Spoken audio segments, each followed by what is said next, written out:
So it only took about 6 weeks of living in the northernmost island of Japan, Hokkaido, before I realized I was a celebrity. I was in a culture high from moving there, and I realized everyone was bowing, and I was like, oh, they must be bowing at me because I am famous here. And everyone was shouting things when I went into stores or restaurants, and I thought that they were cheering for me because I was in their store and I was in their restaurant. But then after a while, I was getting more personalized attention. I was a teacher, so I traveled to about 25 different schools in an extremely rural area of Hokkaido called Surachi.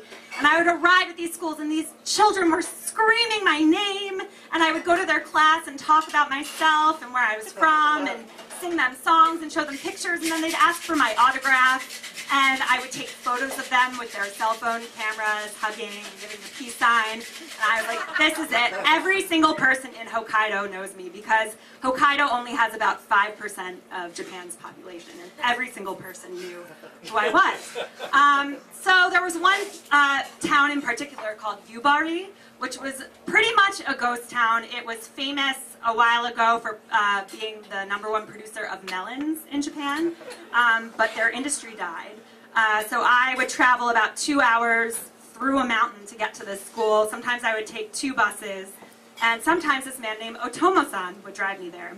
And the first time I met Otomo-san, I had to meet him at a parking lot at 6 a.m., and I was told that he would find me there. So I stood there at 6 a.m., no one else around. There was one parked car. There was a man sort of peering out of it. I think a little confused. Was I the blonde-haired, non-Japanese person he was supposed to pick up? So he like creeps out of the car. He's really tiny. He's like inching towards me, squinting. And then we realize that, you know, he's my ride, taking me to the school. Everything's good.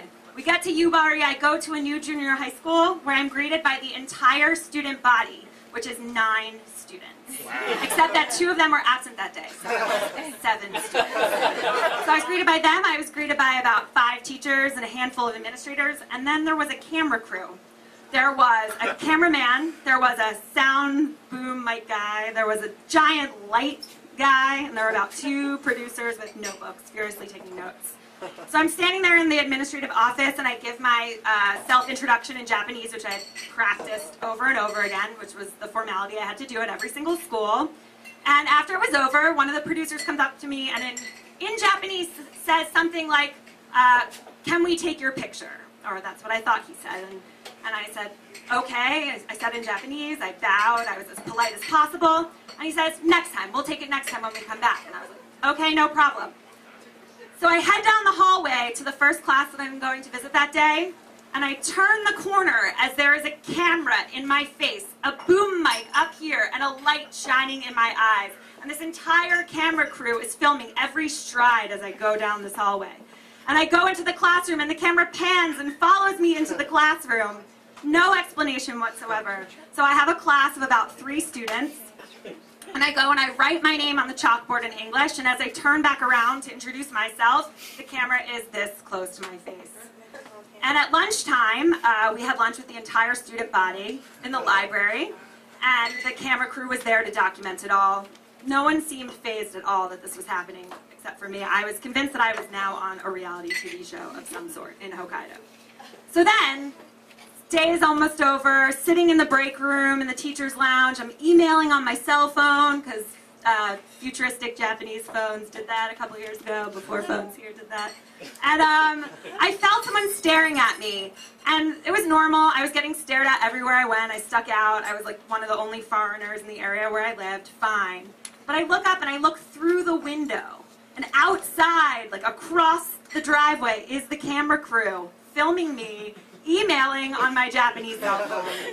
And at that point, I am like, was I picked to be on a reality show, to have my life being filmed, some cool, like, American girl in a small rural town who's going to have her life changed when people stop being polite and they start staring at you and they're filming you?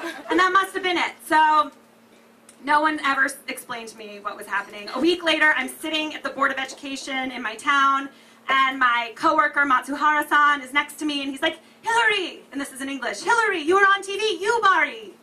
And that's all he said, because that was pretty much all he could say to me in English. So to this day, I have no clue as to whether or not I was a Hokkaido Kardashian, or if it was just lost in translation somehow. So thank you very much.